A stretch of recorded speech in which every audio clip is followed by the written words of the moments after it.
iglesia, oh Cristo. Edifica tu iglesia, Señor. Quiero ser instrumento en tus manos.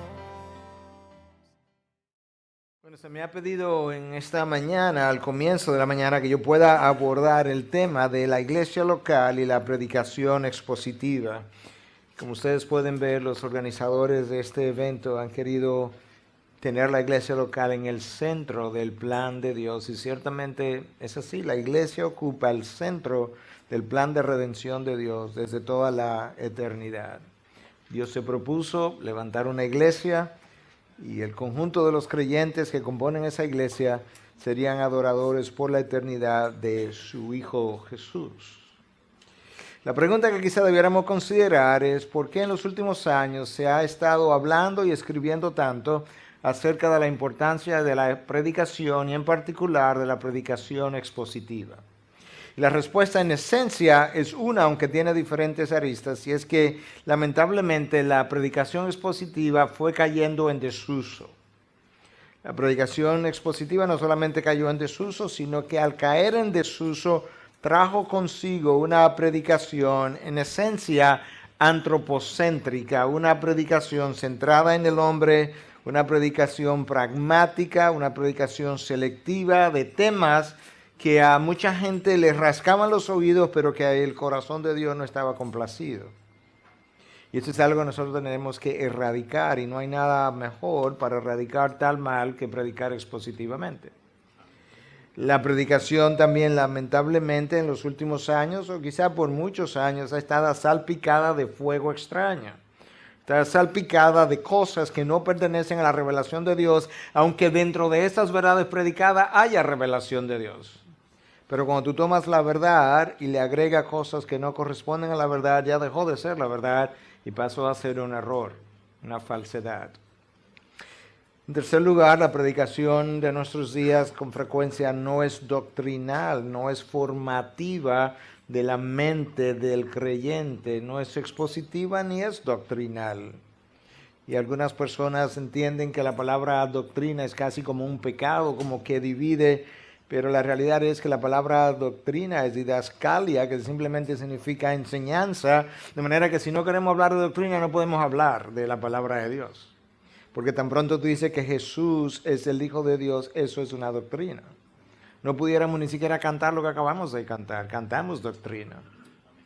Nosotros necesitamos recobrar la predicación expositiva para volver a recobrar el corazón de la revelación de Dios. La predicación de hoy en día con frecuencia carece de poder y carece de autoridad. Y la razón por la que carece de ambas cosas es porque el poder y la autoridad están en la palabra de Dios y no en el predicador. Nosotros tenemos que recordar que un hombre tan usado como Jonathan Edwards leía sus sermones, y la historia cuenta que lo leía con el texto delante de su rostro. Imagínate lo que sería yo leer hoy un texto de esta manera. Y sin embargo, Dios lo usó, y lo usó porque el poder no está en la persona que expresa o predica, que expone, está en el poder de la palabra de Dios. Y nosotros tenemos que recobrar esa confianza de nuevo. Y finalmente, la predicación hoy en día no hace ninguna demanda. Es una predicación, como dirían en inglés, políticamente correcta. Como que a nadie ofenda, ni a nadie moleste. Entonces, en ese sentido, no hace ninguna demanda. Y una de las diferencias entre la enseñanza y la predicación es justamente que la predicación, por definición, pone una demanda en el que escucha. O lo acepto o lo rechazo, pero hay algo que yo tengo que hacer con esto que acabo de oír. La enseñanza básicamente pasa información. Pero la predicación no es de esa manera. Cuando la gente oyó a Pedro, ¿qué fue lo que dijeron? Dinos qué tenemos que hacer. Sus corazones estaban como que estaban compungidos, y la palabra ahí es traspasado, y querían saber qué hacer entonces. Eso es una de las cosas que la predicación hace, pone una demanda en el corazón y la mente del que escucha. Algunos pudieran estar pensando, bueno, ¿cómo es posible si hay tantos sermones en el internet y hay tantas iglesias en algunos lugares que se están llenando? ¿Cómo es posible que haya tan poca predicación de esa que usted está hablando? Y quizás la manera mejor de yo poder responder eso es con una cita del pastor John MacArthur, que tiene 43, 44 años predicando expositivamente en el mismo lugar, en el mismo púlpito. ¿Te imaginas el legado de eso? Él dice lo siguiente: en todos mis estudios todavía no he visto una sociedad occidental donde los bancos, nosotros tenemos silla en la mayoría de nuestras iglesias, pero pensando en bancos, los bancos estén tan llenos y los sermones tan vacíos. Eso es uno de los problemas, que tenemos muchas veces iglesias enormes con bancos llenos, pero el púlpito está vacío del contenido, de la palabra de Dios, de la revelación de Dios. Ahora, ese problema no es nuevo. Yo creo que nosotros hemos finalmente abierto los ojos y hemos despertado. Oh, wow, mira lo que está ocurriendo. Pero nosotros tenemos que recordar que cuando tú ves una mata de mango, con mango, esa mata la sembraron hace mucho tiempo. Y cuando los mangos salen y tú los pruebas y no nos gustan los frutos, tú dices, oh, wow, qué mata tan mal, qué mangos tan malos. Pero se me olvida que esa semilla la sembraron años atrás y hoy yo estoy simplemente cosechando lo que sembré. Yo menciono eso porque en el año 1955, si tú haces la matemática hace 60 años de eso, escucha lo que Merrill Unger escribió. Pero la gloria del púlpito cristiano es un brillo prestado. La gloria se está marchando del púlpito del siglo XX de forma alarmante. A la palabra de Dios se le ha negado el trono y se le ha dado un lugar desmerecido. Hace 60 años. A.W. Tozer escribió acerca de la misma cosa. Entonces muchas veces nosotros tenemos en el púlpito una predicación que representa más la palabra del predicador que la palabra de Dios. Y yo no me explico por qué alguien tendría el interés de hacer tal cosa cuando tú consideras lo que la palabra de Dios es y es capaz de hacer. Recordemos que en un momento dado había nada. Imagínate lo que es la nada. Y Dios habla y la nada responde y la nada produce todo. ¿Te imaginas el poder intrínseco en lo que es la palabra de Dios? No el poder intrínseco en la palabra del hombre que lo proclama y piensa que lo va a recibir, pero en la palabra de Dios que mueve hasta la nada. Dios creó ex nihilo. La nada es capaz de responder a la palabra de Dios. Y luego tú sigues leyendo acerca del poder de la misma palabra y resulta que Dios nos instruye que acerca de su palabra y nos dice que el universo entero es sostenido por la palabra de su poder, de tal forma que de alguna manera el universo que nosotros vemos, el universo creado, está siendo sostenido por la misma palabra que lo creó. Hay un poder en la palabra de Dios que es incluso tan extraordinario que no es simplemente una fuerza, porque la fuerza de gravedad tiene un poder, pero la gravedad no es capaz de organizar. Dios habla y el caos se organiza. Dios habla y la muerte huye y Lázaro vuelve a la vida. Es una palabra que tiene que cuando sale con propósito y regresa habiendo cumplido el propósito para la cual salió. De manera que no es simplemente una fuerza, es un poder operativo para los propósitos de Dios. Escucha como el autor de Hebreos lo dice en 11:3, por la fe entendemos que el universo fue preparado por la palabra de Dios, de modo que lo que se ve no fue hecho de cosas visibles. Y Hebreos 1:3, Él es el resplandor de su gloria y la expresión exacta de su naturaleza y sostiene todas las cosas por la palabra de su poder. Dios crea, Dios sostiene, Dios organiza todo por medio de su palabra. De hecho, el gran teólogo John Frame dice en su teología sistemática, Dios no hace nada que no sea por medio de su palabra. Dios y su palabra son coextensivas. Cuando Dios habla, eso es una extensión de quién Él es. Y de ahí que Cristo se ha llamado el Logos. La palabra de Dios no solamente crea las cosas inanimadas del universo que nosotros vemos a nuestro alrededor, la palabra de Dios crea y da vida. Primera de Pedro 1:23, pues habéis nacido de nuevo, no de una simiente corruptible, sino de una que es incorruptible. ¿Cómo nací de nuevo? Es decir, mediante la palabra de Dios que vive y permanece. De manera que la palabra de Dios crea, la palabra de Dios da vida, la palabra de Dios sostiene la vida. Si hubiera una manera, si pudiéramos ilustrarlo, de apagar a Dios ahora, el universo entero colapsaría, incluyendo cada uno de nosotros, porque nosotros estamos siendo sostenidos por Dios. Alguien tiene el poder de ser en el universo y eso es Dios. Estas luces están encendidas, pero dependen de que alguien en algún lugar haya encendido una planta, un generador que nos esté dando vida. Si este generador se apaga, luz, si ese generador se apaga, todo esto se apagaría. De esa misma manera, Dios es el generador de toda la existencia y subsistencia posible en el universo. ¿Para qué voy a predicar una cosa que no sea su palabra si esa palabra tiene el poder de hacer las cosas que estamos hablando? No podemos olvidar que la fe viene por el oír y el oír por el predicador. No. Y el oír por la palabra de Dios. El predicador necesita recobrar la confianza en el poder de la palabra. Si predicáramos más la palabra, veríamos más frutos, veríamos más efecto, veríamos más transformación. Porque el predicador y su personalidad magnética y todo lo que él pueda hacer no se comparan con lo que es el poder de la palabra de Dios. Y una de las cosas que ha pasado a lo largo del siglo XX y XXI es que la iglesia perdió la confianza en el poder de la palabra. Y la iglesia comenzó a confiar en estrategias de hombres y estrategias mercadológicas y la metodología del hombre, que pudiera tener un lugar muy secundario en la planificación de todo esto, pero tenemos que recordar que la obra de Dios es sobrenatural, corresponde a un Dios sobrenatural, viene dada a través de una palabra sobrenatural y sus efectos son sobrenaturales. El hacer nacer de nuevo a un hombre que estaba muerto en delitos y pecados es una obra sobrenatural que viene dada por una intervención sobrenatural de una palabra sobrenatural. No tiene nada que ver con el hombre, no tiene nada que ver con nuestra metodología, no tiene nada que ver con nuestras estrategias. Vuelvo y le recuerdo, John Frame, todo lo que Dios hace lo hace por medio de su palabra. O sea, mayor confianza en esa palabra de Dios, menor la necesidad de confiar en nosotros mismos. Cuando yo comencé a predicar, yo me ponía nervioso en el púlpito. Yo recuerdo. No voy a entrar en los detalles de cómo mi ansiedad se manifestaba antes de llegar al púlpito, pero mi esposa las conoce.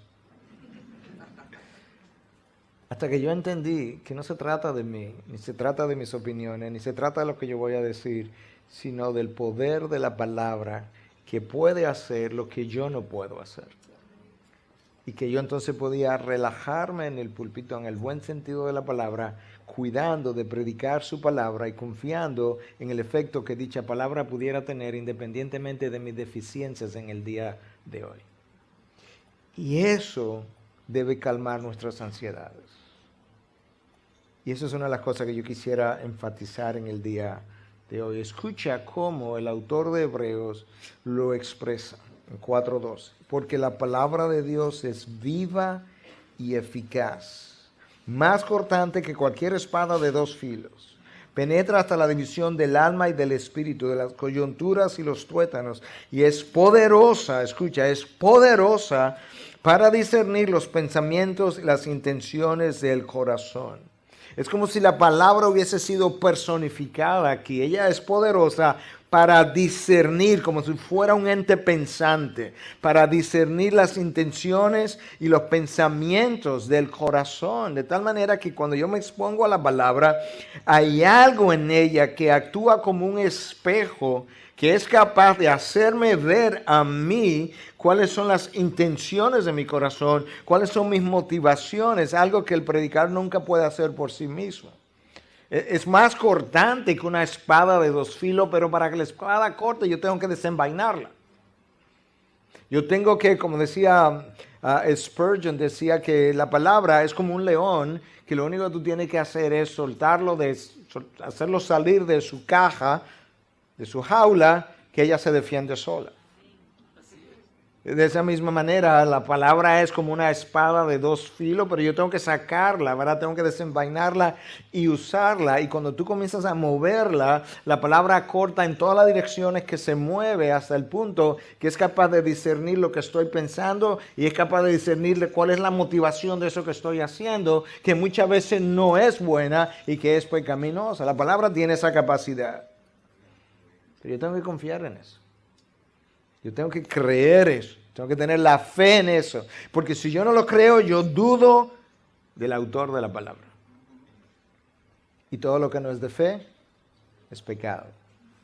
De manera que yo puedo predicar pecaminosamente, porque no creo la revelación del revelador. Yo necesito venir confiado a su palabra. Escucha cómo el apóstol Pablo entendió esto. Nosotros leemos la vida de Pablo, leemos sus cartas y cada uno de nosotros queda altamente impresionado por la manera como este hombre vivió, cómo ministró, el efecto que produjo. Sin embargo, este hombre claramente nos dejó saber dónde estaba su confianza cuando le escribió a los Corintios. Recordemos que Pablo llega a Corinto después de haber salido de Atenas, después que se burlaron de él, se rieron de él, nadie le hizo caso, ni le dejaron terminar el mensaje. Pablo llegó a hablar de que llegaría un día donde el mundo sería juzgado por un hombre y no dejaron terminar, ni el nombre del hombre le dejaron decir. Porque en el texto que tenemos recogido, por lo menos, no aparece que Pablo llegara a la persona de Jesucristo. Pablo sale de Atenas, llega a Corinto y luego dice lo siguiente. Y ni mi mensaje ni mi predicación, capítulo 2, versículos 4 y 5. Fueron con palabras persuasivas de sabiduría, sino con demostración del Espíritu y de poder, para que vuestra fe no descanse en la sabiduría de los hombres, sino en el poder de Dios. Yo no sé si la experiencia de Atenas tuvo algo que ver con eso, muchos piensan que no, pero me gusta pensar un poco de esa manera. Pablo se va en Atenas y comienza a discutir con los epicureos y los estoicos, y comienza a hablar del Dios creador, y comienza a hablar un poco de esa sabiduría, y cuando llega a Corinto dice, yo cuando vine a ustedes me propuse predicar a Cristo y a este crucificado, nada de palabra de sabiduría, nada de demostración del Espíritu de poder, sino para que vuestra fe descanse no en la sabiduría de los hombres, sino en el poder de Dios. Eso es lo único que voy a predicar, eso es lo único que voy a decir, eso es lo único que voy a exponer, y nosotros vemos cómo el evangelio se expandió. Es increíble que el imperio romano fue socavado por la predicación de la palabra. La iglesia primitiva que no tenía ni un micrófono, la iglesia primitiva que no tenía ni siquiera las cosas que tenemos aquí, esa es la iglesia que termina socavando las bases del imperio romano por medio de la predicación de su palabra. Los corazones comenzaron a ser transformados, las mentes a ser cambiadas. Años después las leyes comenzaron a cambiar. Y cientos de años después el Código Justiniano comienza a ser introducido con nuevas aristas, con nuevas libertades, con nuevo respeto a la dignidad de la vida, todo por el poder de la predicación de la palabra. Cuando tú lees el libro de los Hechos, tú te encuentras 5 instancias distintas, no tengo el tiempo para exponerlo, donde dice, y la palabra de Dios crecía. Me encanta la expresión, porque no dice, y la iglesia crecía, la palabra de Dios crecía. Porque lo que hace crecer la iglesia es cuando la palabra crece. Y nosotros tenemos que hacer crecer la palabra en el sentido de hacerla plantar, volverla a plantar.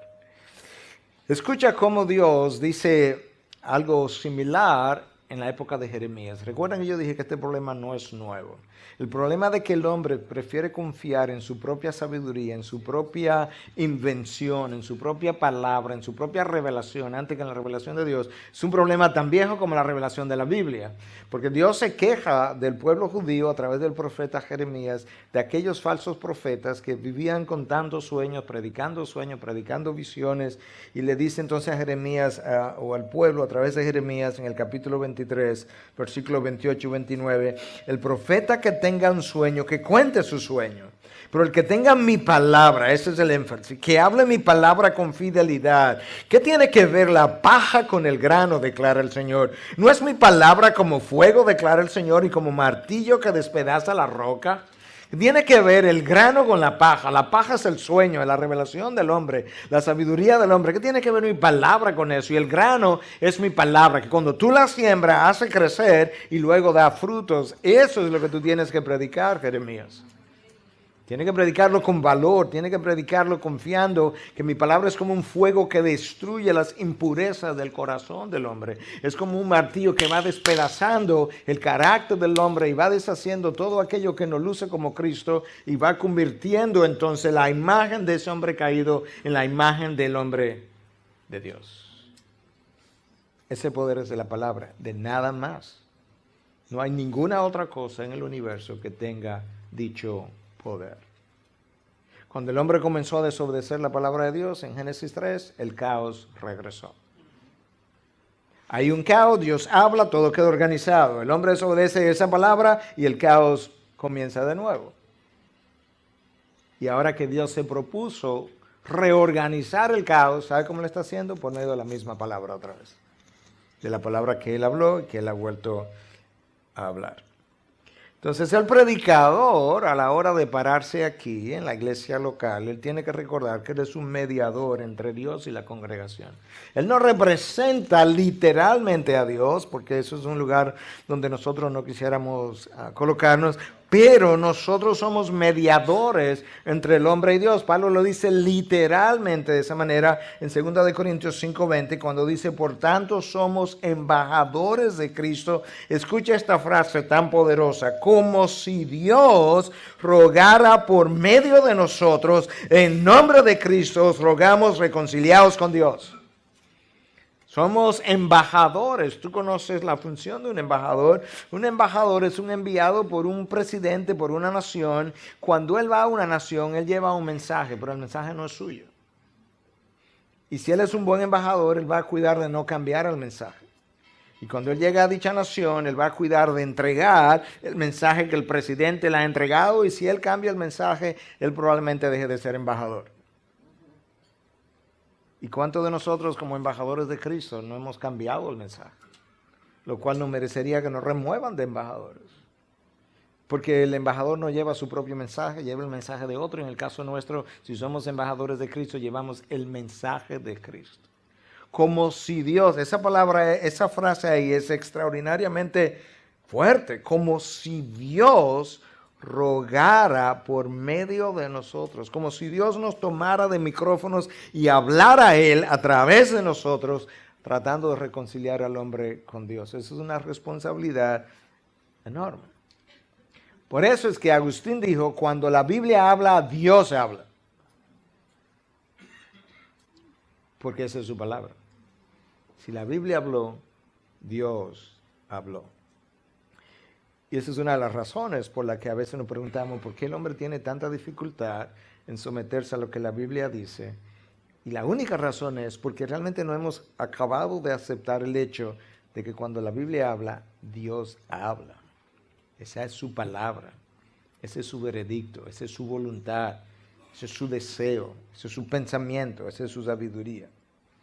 Entonces el predicador, como mediador entre Dios y el hombre, a la hora de estar en la iglesia local, él tiene que recordar que él tiene dos tareas. Él tiene que tomar la Biblia y llevarla a la congregación. En otras palabras, esto se escribió en el caso del Nuevo Testamento 2000 años atrás más o menos, y aún más en el caso del Antiguo Testamento. Él tiene que tomar esa palabra antigua, por así decirlo, y traerla a la gente para ver cómo se aplica hoy la misma verdad. Pero a la vez, la gente que viene a la iglesia viene con preguntas. Ya sea que la haya formulado o que su corazón simplemente la tenga ahí atesorada sin estarla formulando con palabras específicas, pero la gente tiene preguntas. Y como la gente tiene preguntas, yo tengo que tomar la gente y traerla a la Biblia. De manera que yo tengo que hacer dos cosas. Yo tengo que tomar la Biblia de hace 2000 años o más, inspirada por Dios y escrita, y llevar a la gente, ok, esto es lo que Dios dijo y esto es como se aplica a tu vida hoy. Pero luego yo tengo que tomar la gente con sus preguntas y decirle, aquí están tus respuestas en este libro. Porque la gente viene con preguntas de diferentes tipos. A veces simplemente cuando soy incrédulo, ¿de dónde vengo? ¿Para dónde voy? ¿Qué es bueno? ¿Qué es malo? ¿Dónde llego a dónde voy a llegar, pero a veces como creyente vengo con preguntas. ¿Cómo puedo ser un mejor esposo, una mejor esposa? ¿Cómo crío a mis hijos? Y estas preguntas están ahí. Y una de las cosas que con frecuencia hemos oído, sobre todo cuando hacemos programas de televisión, es la gente decirnos, pastor, yo no sabía que la Biblia hablaba de eso. Yo no sabía que la Biblia tenía algo que decir acerca de la elección de un presidente. No hay una sección que se llama política en la Biblia porque no es un diccionario, no es una enciclopedia política. No es así que funciona. Sin embargo, la Biblia habla de lo que es un líder, habla de lo que es un rey, habla de quién pone los presidentes, habla de quién permite las cosas que permite. Hay una serie de cosas que la Biblia tiene que yo puedo responder a la gente. Entonces, la tarea del predicador, en primer lugar, es entender el pasaje en su contexto original. Hasta que yo no entienda el pasaje en su contexto original, yo no puedo predicar porque yo no sé qué fue lo que se dijo, por qué, cómo, cuándo, dónde. Eso es lo primero, yo tengo que entender el pasaje. Luego que yo lo entiendo, yo tengo que viajar, me voy a referir solamente al Nuevo Testamento para simplificar las cosas, sería lo mismo para el Antiguo. Yo tengo que viajar 2000 años de historia y caer en el año 2015, en este caso Barcelona, y ver de qué manera yo voy a aplicar eso, sin variar la razón por la cual la palabra se predicó, se dijo, se inspiró. Eso es una tarea que no siempre es fácil, pero que hay que hacerla. Yo no puedo comenzar por la aplicación, porque si comienzo por la aplicación yo voy a distorsionar el texto en su interpretación. Yo tengo que interpretarlo tal cual se dijo, cuando se dijo, para entonces viajar 2000 años de historia y sin variarlo, aplicarlo a esta congregación. Porque si hay algo que yo sé, por la misma palabra, que la palabra de Dios es eterna, y la última vez que yo chequeé la palabra eterna en el diccionario implica que es para siempre. No cambia, no es cultural. No es geográfica, es algo que permanece para siempre. Lo que fue verdad ayer será verdad en 2000 años más. Y lo que es verdad en Barcelona es verdad en Santo Domingo y en China. Eso es una definición de la verdad en todos los ámbitos del quehacer humano. La verdad no cambia, la verdad es permanente, la verdad es transcultural. La velocidad de la luz no varía en Barcelona, no cambia, no viaja. La luz no viaja en Barcelona a una velocidad y en Santo Domingo a otra velocidad. ¿Saben por qué? Porque esa es la verdad de él, esa velocidad de la luz. Y lo mismo es con la palabra de Dios. La verdad es no cambiante. Y entonces, en la medida en que tú tomas el pasaje en su lenguaje, en su contenido original, y lo traes a la aplicación de hoy, tiene que hacerlo de una manera que Cristo sea exaltado. Al final del camino, lo que el predicador debe lograr, en las palabras de Stephen Lawson, es esto: que la voz de Dios sea oída, no la mía, que la voz de Dios sea oída, que la gloria de Dios sea vista cuando él predica, y finalmente que la voluntad de Dios sea obedecida. Esa debe ser su meta. Que cuando él termine de predicar, él haya hecho el mejor esfuerzo para que la voz de Dios se haya oído, para que la gloria de Dios haya sido vista, y que la voluntad haya podido obedecer, la voluntad de Dios haya podido ser obedecida. Y en mi opinión, nada logra eso mejor que la predicación expositiva, que es de lo que nosotros vamos a hablar en la mañana de hoy. Pero no podíamos hablar de predicación expositiva hasta que nosotros no construyéramos como el marco de referencia de la importancia de la predicación. Y eso es lo que hemos hecho hasta ahora, poder construir la base de por qué es importante predicar la palabra, dónde radica su poder, para luego yo poder entender y por qué usted quiere que yo predique expositivamente. Entonces, lo primero que vamos a hacer es tratar de definir lo que la predicación expositiva es. Y yo voy a usar varias definiciones a propósito para que pueda ir entendiendo. Esta es una definición de Hiram Robinson en su libro Predicación, lo que es la predicación expositiva. Dice, es la presentación de la verdad bíblica de un pasaje en su contexto, derivada y transmitida a través de un estudio histórico, gramatical, guiada por el Espíritu, donde el Espíritu Santo la aplica primero a la vida del predicador y luego a su congregación. Estamos hablando de la predicación expositiva en la iglesia local o en la iglesia local y la predicación expositiva, escucha cómo esto termina, que esta palabra tiene que ser aplicada por el Espíritu Santo a la congregación, pero antes de ser aplicada a la congregación, ¿recuerdan una de las preguntas que se hicieron ayer de cómo nosotros evitamos que el conocimiento se quede aquí solamente y que pueda pasar al corazón y lo transforme? Y yo decía, tú tienes que predicarte el mensaje a ti primero. Bueno, mira cómo este texto lo dice, el Espíritu Santo lo aplica primero a la vida del predicador y luego a su congregación. Nota el rol del Espíritu Santo en la predicación expositiva, porque muchos tienen la concepción errónea de que la predicación expositiva es cerebral. Yo recuerdo cuando yo comencé a predicar en Santo Domingo, al plantar la iglesia expositivamente, que alguien me decía, pero ya tú tienes todo preparado cuando llega al púlpito. ¿Y el rol del Espíritu Santo dónde está? Durante toda la semana. El Espíritu Santo solamente funciona cuando me paro detrás del púlpito. Pero el Espíritu Santo que funciona durante toda la semana debe seguir funcionando cuando me paro detrás del púlpito, aplicando la palabra que fue preparada y cocinada durante la semana para que la aplique al corazón de los que escuchan. Y que vaya siendo aplicada incluso al corazón del que predica mientras él la predica, a pesar de que ya la fue digiriendo a lo largo de la semana. El rol del Espíritu Santo es tal que comenzó en la inspiración de la palabra. Escucha a Pedro en su segunda carta 1, 20 y 21. Pero ante todo saber esto, que ninguna profecía de la Escritura es asunto de interpretación personal, pues ninguna profecía fue dada jamás por un acto de la voluntad humana, sino que hombres inspirados por el Espíritu Santo hablaron de parte de Dios. El Espíritu que la inspiró, el Espíritu ahora que la va a aplicar cuando sea predicada. Y tú tienes el rol del Espíritu desde el principio hasta el fin.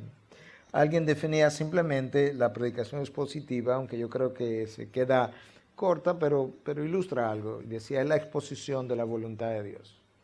No la voluntad del predicador, la voluntad de Dios. Hechos 20, 27, Pablo hablando a los ancianos de la ciudad, de la iglesia de Éfeso, en Mileto, porque no he rehuido anunciaros todo el consejo de Dios. Cuando yo no hago una predicación expositiva, donde yo entro al texto y trato de ver qué es lo que el texto dice, frecuentemente yo no estoy exponiendo la voluntad de Dios, sino mi propia voluntad. Entonces la predicación expositiva procura presentar justamente la voluntad de Dios. Alguien decía que es revelar el carácter y los propósitos de Dios para el hombre. Efesios 3, 10 y 11, escucha. Porque la multiforme sabiduría de Dios sea ahora dada a conocer por medio de la iglesia a los principados y potestades en los lugares celestiales, conforme al propósito eterno que hizo en Cristo Jesús nuestro Señor. Dios está dando a conocer sus propósitos eternos por medio de la iglesia, y a la hora de predicar entonces nosotros estamos revelando el carácter y los propósitos de Dios para el hombre revelado en su palabra. Yo les voy a dar una definición, voy a dar esta y una más, una definición de Mark Dever, no simplemente porque estamos en una conferencia patrocinada por Nye Marks, sino porque es una definición que tiene una aplicación muy buena para la congregación. Mark dice, un sermón expositivo es un sermón en el cual el punto de un texto bíblico es el punto del sermón, escucha ahora, aplicado a la vida de la congregación. Un sermón expositivo es donde tú abres un texto, tú lees, tú estudias, tú escudriñas, tú analizas el texto, descubre cuál es el propósito de ese texto, y luego cuando tú lo expones, el propósito de tu sermón es el mismo que el propósito del texto. Porque frecuentemente nosotros tomamos un texto fuera de contexto y hacemos un pretexto. Y entonces lo que nosotros estamos diciendo no guarda relación con lo que el texto dice. Se parecen tangencialmente, pero no es lo que el texto está hablando. Yo tengo que garantizar que el texto, o mejor dicho, que mi sermón está basado en un texto que habla de lo que yo estoy hablando. Y eso es una de las cosas buenas del mensaje expositivo, y es que me obliga a predicar lo que Dios reveló. Y esa intencionalidad no es nueva tampoco. Cuando el pueblo judío vino del exilio de Babilonia, cuando regresó, la mayoría de ellos vinieron hablando arameo, un idioma que ellos recogieron fuera de la región de Palestina. Y entonces al llegar, muchos de ellos no hablaban hebreo. Y cuando Esdras se propone en los tiempos de Nehemías leer la palabra de Dios, esa palabra estaba en hebreo. Entonces comienzan a leer el texto, escuchen Nehemías 8:8, y leyeron en el libro de la ley, en hebreo obviamente, de la ley de Dios, traduciéndolo y dándole el sentido para que entendieran la lectura. Claro, había que traducirlo porque esto estaba en hebreo, la gente hablaba arameo y lo tradujeron y le dieron el sentido para que la gente entendiera la lectura. Esa es la predicación expositiva, es tomar el lenguaje de algo que se inspiró hace cientos o miles de años atrás, poderlo traducir al lenguaje de hoy y aplicarlo de una manera que la gente pueda entender la lectura de tal forma que yo pueda saber por qué usted entiende, pastor, que este texto es importante para mi vida, de qué manera las necesidades de mi vida y sus palabras conectan, de qué manera yo necesito y por qué razón yo necesito esta palabra que usted me está trayendo hoy, cómo encaja, cómo tiene eso que ver con la vida que yo estoy viviendo en el día de hoy. Y eso es vital a la hora de predicar la palabra de Dios, y de ahí la importancia de que la palabra sea no solamente explicada, sino también aplicada. Tú explicas y tú aplicas. Y en eso consiste la predicación expositiva. Yo te voy a leer una definición más. Es una definición un poco más larga. Es una definición que yo construí, pero lo hice a propósito porque habían elementos de lo que la predicación expositiva es que yo no quería que quedaran fuera en alguna de estas definiciones. Entonces, esto es lo que como yo la defino. Consiste en exponer la palabra a través de una estructura provista por el texto mismo. En otras palabras, el texto que yo tengo delante me va a dar la estructura de lo que yo voy a decir.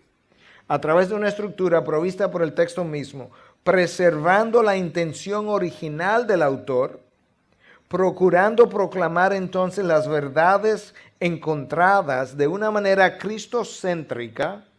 En otras palabras, yo entro al texto, leo el texto, trato de encontrar su estructura dentro del texto.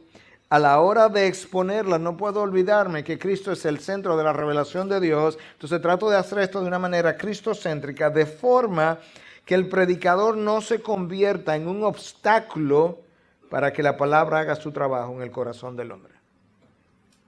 Tengo que cuidar que como predicador yo no me convierta en un obstáculo, en una barrera para que la palabra haga el trabajo en el corazón del hombre, de tal forma que la gente no esté tan impresionada con el autor, mejor dicho, con el predicador, sino que quede impresionada con el autor de la palabra. Y la mejor manera de hacer eso es entrar al texto, excavar sus verdades, tratar de traerla, tratar de exponer sus tesoros, que la gente pueda decir, wow, ¿qué Dios es este? El predicador tiene que, no es como pintar en la pared o en el púlpito una imagen de Dios, él tiene que convertirse en una ventana a través de la cual la gente va a ver a Dios. De manera que él es ese marco a través del cual la gente va a ver a Dios, y la predicación expositiva va a lograr eso. La persona que sustituyó al pastor Piper en el púlpito, Jason Meyer, recientemente publicó un libro acerca de predicación expositiva, y él dice lo siguiente: el predicador administra y proclama la palabra de una manera, escuche, que la gente tiene un encuentro con Dios por medio de la palabra. Wow. La predicación expositiva está tratando de que la gente tenga un encuentro con Dios, pero es por medio de la palabra de Dios. Imagínate que las congregaciones, cada vez que vengan a nuestras iglesias, se vayan habiéndose encontrado con Dios. ¿Qué tú piensas que va a pasar el próximo domingo? Yo quiero volver a ver a Dios. ¿Y qué va a pasar el próximo domingo? Y yo quiero encontrarme con Dios. ¿Y qué va a pasar el próximo domingo? Es que yo quiero volver a encontrarme con Dios. De manera que cuando la palabra de Dios es expuesta de una manera expositiva, lo ideal sería que el predicador se haya esforzado en ver de qué manera ese pueblo tiene un encuentro con su Dios vía la exposición de su palabra. Y la única manera de hacer eso es entrando al texto y encontrando las verdades profundas del texto y poniéndola en despliegue, que la gente pueda hacer, wow, qué Dios. Razones prácticas para predicar expositivamente. En primer lugar, logra la mejor intención bíblica de presentar el mensaje. En segundo lugar, promueve la predicación con autoridad. Si yo no estoy descansando en la palabra de Dios, yo voy a lucir inseguro aquí en lo que estoy presentando. No estoy seguro si le puedo decir así, porque la gente se pudiera ofender. Y yo siempre digo, hermano, si yo te ofendo, perdóname. Pero si la palabra te ofende, habla con Dios. La predicación expositiva magnifica la palabra. Le da a la palabra su lugar. Provee un almacén de material enorme para predicar. Una de las razones prácticas, no es la primera, pero una de las razones prácticas por la que yo no quiero predicar de otra manera, es porque yo no tengo la creatividad de toda la semana pensar y decir, yo voy a predicar el domingo. Toda la semana hay que inventarse un tema nuevo de predicación. Quizá usted lo tiene, yo no tengo esa creatividad. Pero si yo abro la palabra, yo tengo mi tema, lo que está ahí. Además lo va a proteger en la congregación, porque en ocasiones en la congregación hay problemas y usted está predicando de un tema que tiene que ver con el problema del hermano o la hermana María o José o Pedro, y ahora Pedro no puede decirme, él está predicando de mí, porque como yo consulté con él en la consejería esta semana, no, ese era mi texto para hoy, hermano. Eso es lo que me tocaba. Terminamos el versículo 14 y comenzamos en el 15. Y resulta que Dios en su providencia orquestó que el tema que me trajiste a consejería esta semana estuviera en el texto de hoy. Esto es para ti.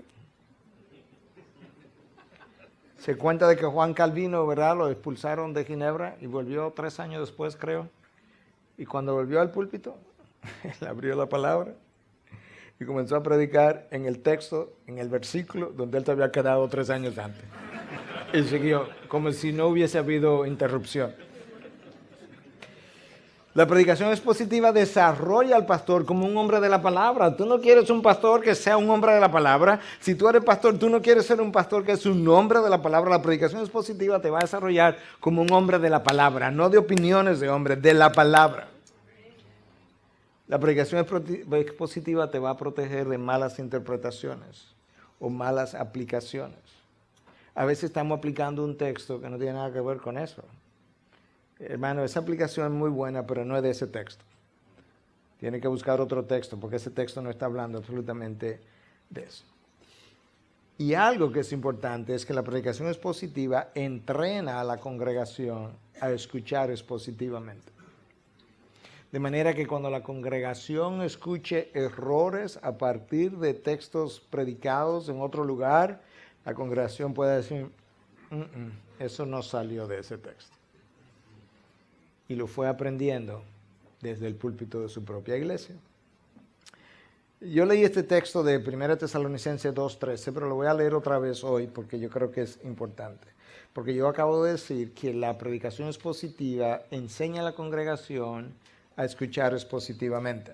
Entonces Pablo describe a los tesalonicenses en su primera carta 2:13 y dice, por esto también nosotros sin cesar damos gracias a Dios de que cuando recibisteis de nosotros la palabra del mensaje de Dios, la aceptasteis no como la palabra de hombres, sino como lo que realmente es la palabra de Dios, la cual también hace su obra en vosotros los que creéis. Esta gente fue entrenada para escuchar la predicación de la palabra como lo que verdaderamente es la palabra de Dios. Y como ellos hicieron eso, a la hora de ellos escuchar la palabra de hombres, ellos iban a poder diferenciar una cosa y la otra. Y el cambio extraordinario que la iglesia de Tesalónica experimenta en poco tiempo de exposición a Pablo es justamente por la manera como ellos aceptaron lo que Pablo les trajo. Fue la palabra de Dios y no la palabra de los hombres. Y la predicación expositiva nos va a ayudar en extremo a hacer eso. Otra de las razones prácticas para predicar expositivamente es que todos nosotros tenemos temas que no nos gustan, por una razón o por otra. Por ejemplo, si en tu congregación está en medio de un adulterio, tú no quisieras el próximo domingo tener que predicar de ese texto. Pero si eso es lo que toca, de eso que tú vas a predicar. Entonces la predicación expositiva nos obliga a tratar con textos que nosotros quizás no quisiéramos tratar. O quizás textos que nunca hubiésemos escogido, pero ahí estaba. Te va a ayudar a crecer como teólogo. Porque tú vas a tomar un libro en el capítulo 1 y tú lo vas a analizar por completo. Cuando tú termines el Evangelio de Juan, tú vas a ver cómo Juan pensaba. Tú vas a conocer la teología juanina. Porque leíste todo su evangelio, expusiste todo su evangelio. Pudiste verlo de principio a fin. Te va a mantener conectado entre tú y el texto, tú y el texto. ¿Y dónde está eso? Míralo aquí en el versículo tal. Y tiene este principio, y este principio está anclado en el versículo tal. Tu conexión con el texto va a continuar todo el tiempo y eso te va a brindar seguridad. Te va a dar cierta convicción para poder decir, así dice el Señor.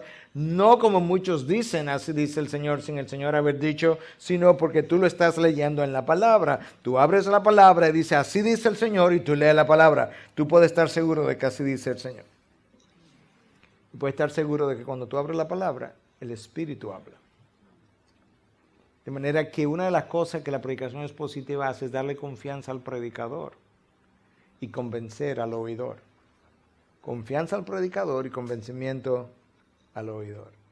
Yo decía que la predicación expositiva nos protege de malas interpretaciones. Cuando tú tienes un texto, nosotros podemos cometer 3 errores. Yo puedo malinterpretar el texto, yo puedo superinterpretar el texto, o yo puedo subinterpretar el texto. Entonces yo puedo interpretarlo mal completamente, el texto no tiene nada que ver con eso.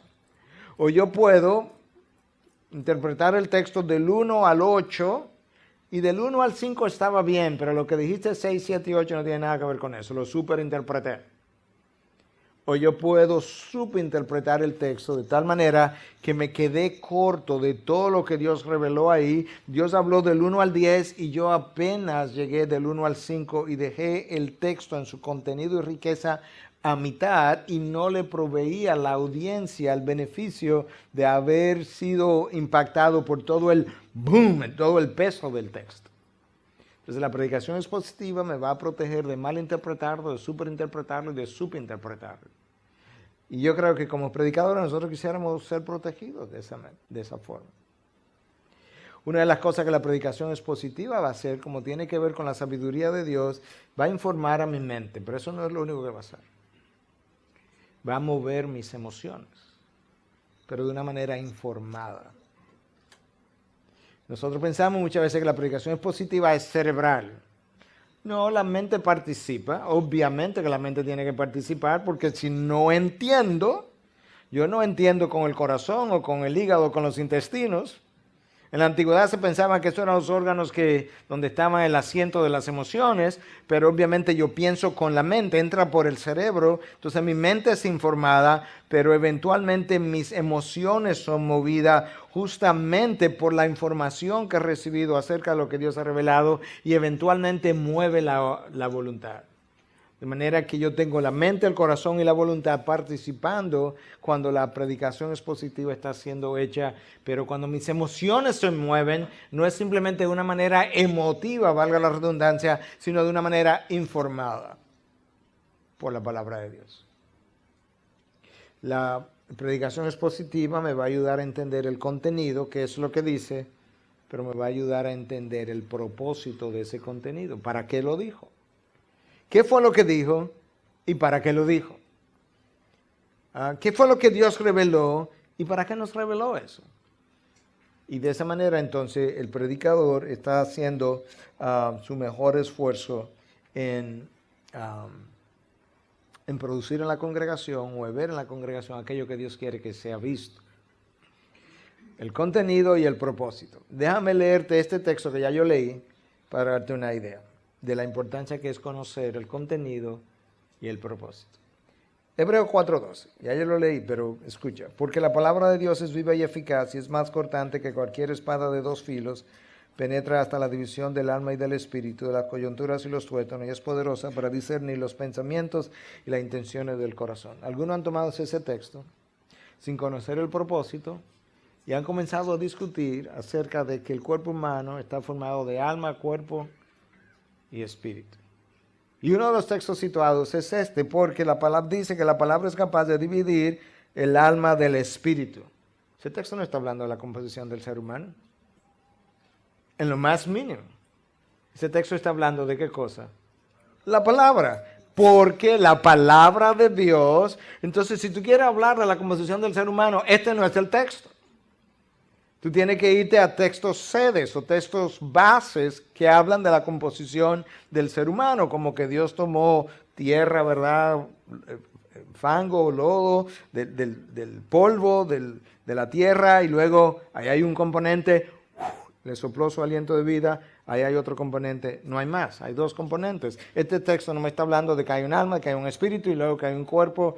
Te das cuenta que yo tengo que entender el contenido y el propósito. El propósito de este texto es hablarme del poder de la palabra de Dios que discierne los pensamientos, discierne las intenciones del corazón. Y por tanto, yo necesito hacer ese estudio expositivo, porque cuando yo leo el capítulo 4 de Hebreo entero, es claro que el capítulo entero está hablando de la palabra de Dios. Entonces este texto no es tomado fuera de su contexto, es tomado justamente en el contexto en que se escribió. Déjame ver qué hora es para medir mi tiempo y ver qué me queda. Ok, un par de cosas más. La predicación expositiva no es técnica simplemente, porque algunos piensan, bueno, pero esto es una técnica. No estamos hablando de una técnica, estamos hablando de una participación activa del Espíritu Santo. Y en la retórica clásica se hablaba de algo que tiene que ver incluso con lo que es la predicación expositiva. En la retórica clásica se hablaba de que habían tres componentes importantes en la retórica. Estaba el logos, que es el contenido. Estaba el ethos, que es el carácter del individuo que sale a la hora de hablar. Estaba el pathos, que es la pasión, las emociones que salen con la presentación del mensaje.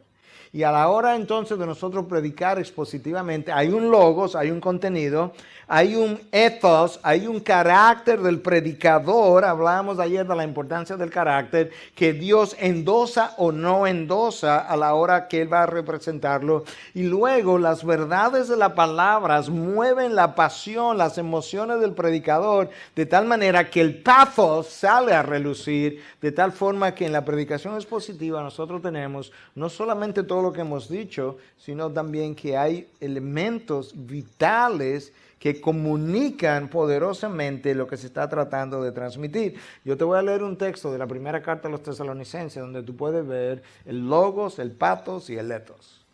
Primera Tesalonicenses 1:5.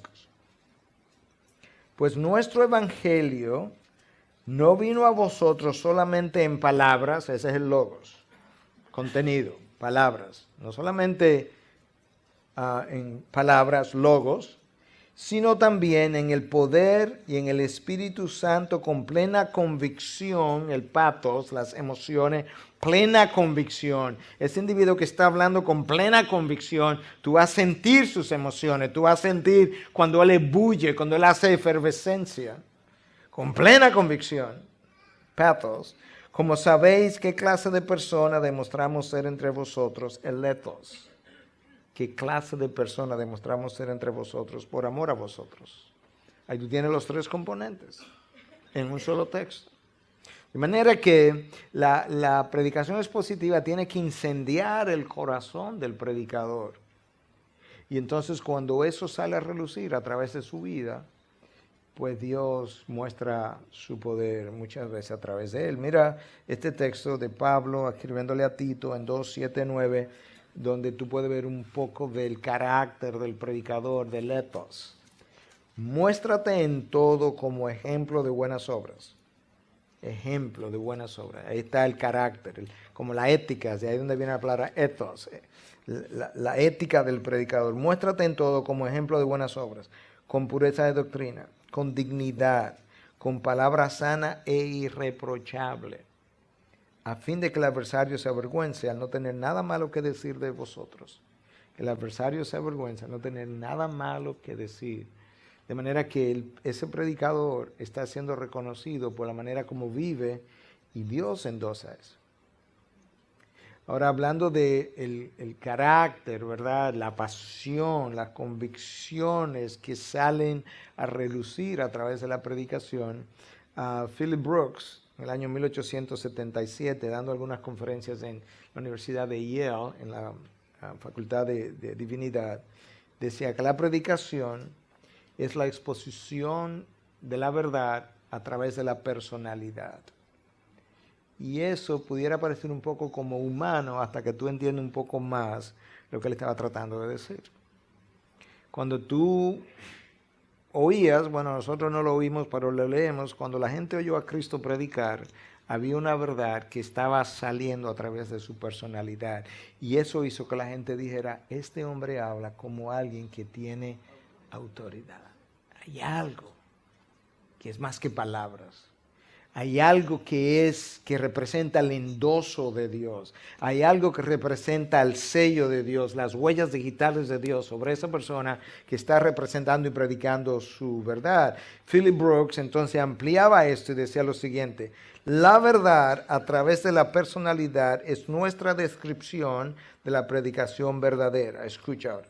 La verdad tiene que salir a través de la persona, no solamente a través de sus labios, no solamente a través de su entendimiento y de su pluma. Tiene que salir a través de su carácter, sus afectos, todo su ser intelectual y moral.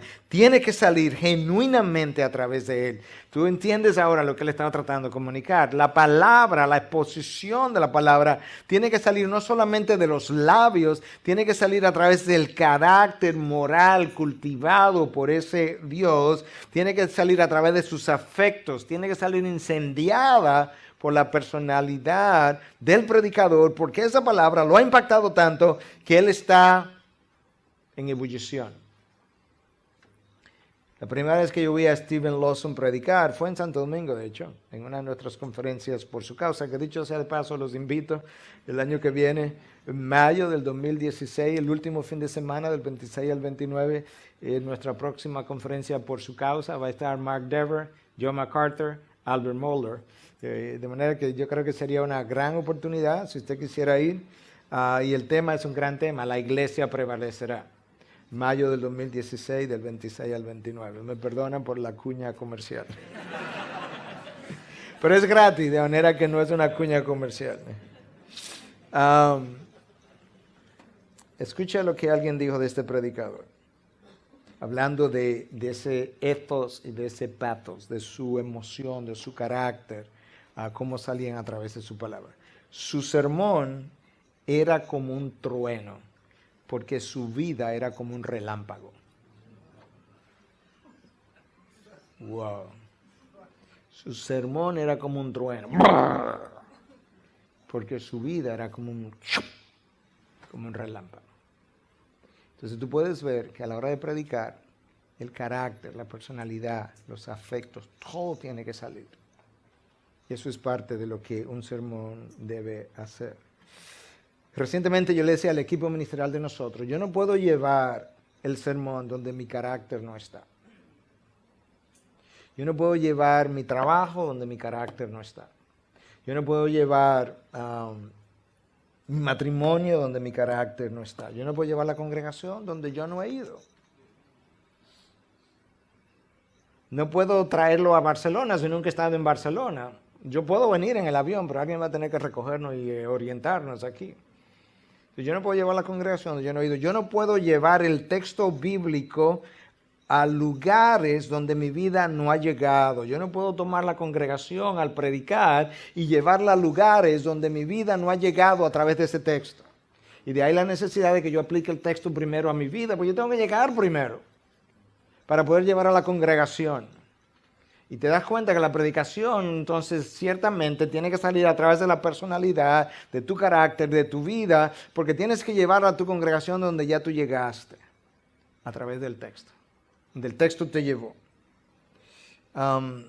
Richard Baxter, pastor reformado, decía, no ofrezcamos a otros el pan de vida que nosotros no hayamos comido. No ofrezca a otro el pan de vida que nosotros no hayamos comido. Wow, se me fue el tiempo. Déjame ver qué me queda. La predicación expositiva, algunos mitos rápidamente, no es cerebral, aunque la mente participa activamente. No es aburrido. Yo puedo ser aburrido, pero Dios y su palabra no son aburridas. No sé si usted ha oído a alguien decir alguna vez, Dios sí es aburrido. Yo no lo he oído. Ahora, a veces la congregación dice, predicador como aburrido. Sí, yo puedo hacer la palabra de Dios aburrida, pero la palabra no es aburrida.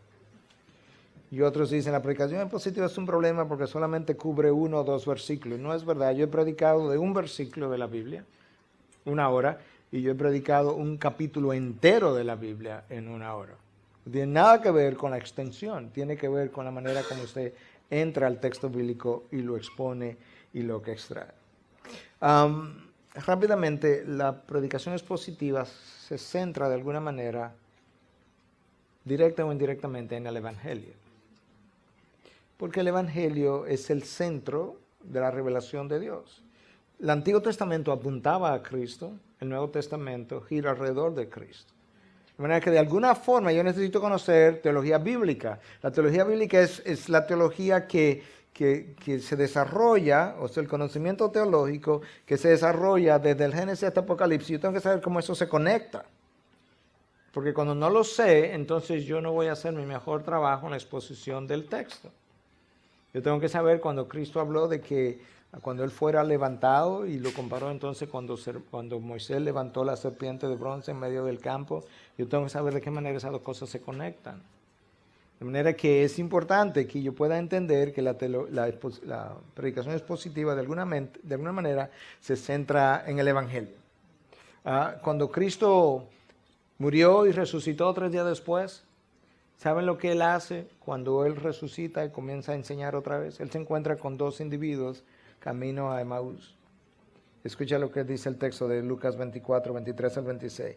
Y Él lo tomó y comió delante de ellos y les dijo, eso es ya cuando se sentó a la mesa a comer con ellos, esto es lo que yo os decía cuando todavía estaba con vosotros, que era necesario que se cumpliera todo lo que sobre mí está escrito en la ley de Moisés, en los profetas y en los salmos. Entonces le abrió la mente para que comprendieran las escrituras y les dijo, así está escrito de que el Cristo padeciera y resucitara de entre los muertos al tercer día. Cristo muere, resucita, y cuando resucita vuelve a citar escrituras. Esto es lo que estaba escrito en la ley de Moisés, en los profetas y en los salmos. Lo único que Cristo hizo fue citar las escrituras, citar las escrituras, citar las escrituras. ¿Y qué hizo? De este Cristo, de que hablaban las escrituras y los salmos y Moisés y la ley, este soy yo. Cristo volvió a centrarlos en Él, otra vez. El Nuevo Testamento gira alrededor de Él. La Biblia son 66 libros, pero es una sola historia. No son 66 historias, es una sola, descrita en 66 libros.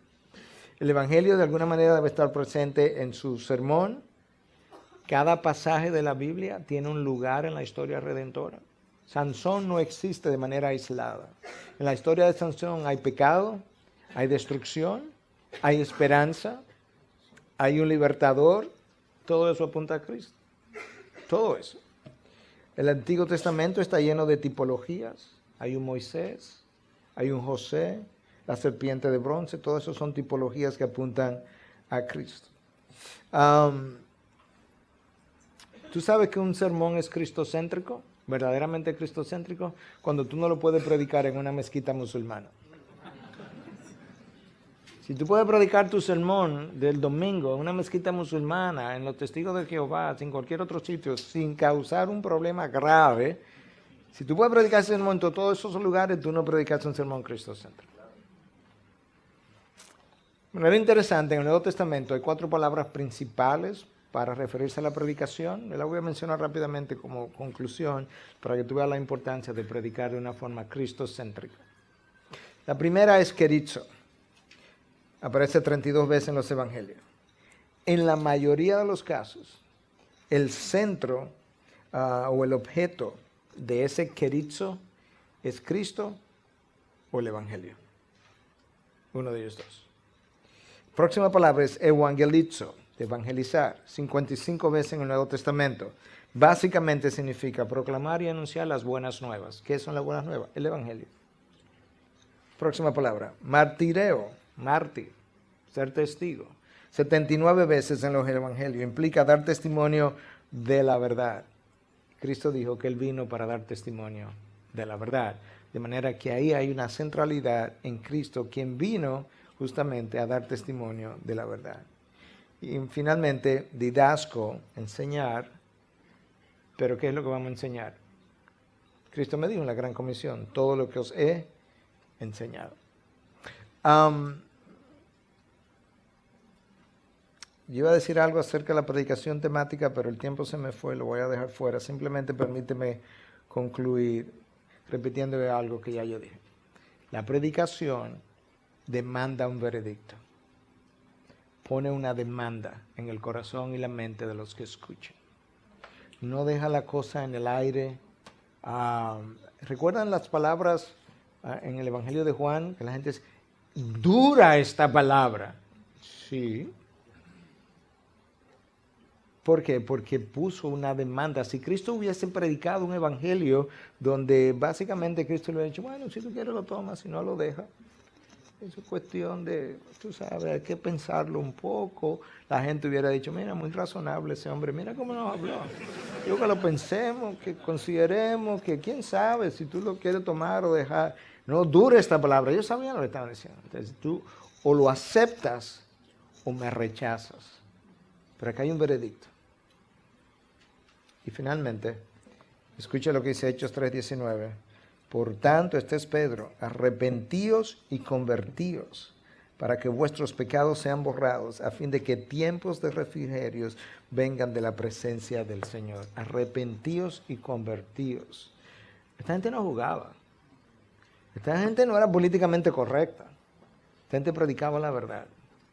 Y que cayera, como cayera. La intención del predicador no es ofender a la audiencia, nunca jamás. Pero la verdad siempre ha sido ofensiva por el orgullo del hombre. Créame, porque hubo una época en la que yo me sentí ofendido por la verdad. La verdad siempre es ofensiva para el orgullo del hombre. Pero es la verdad. Y es lo que puede cambiar el corazón de ese hombre.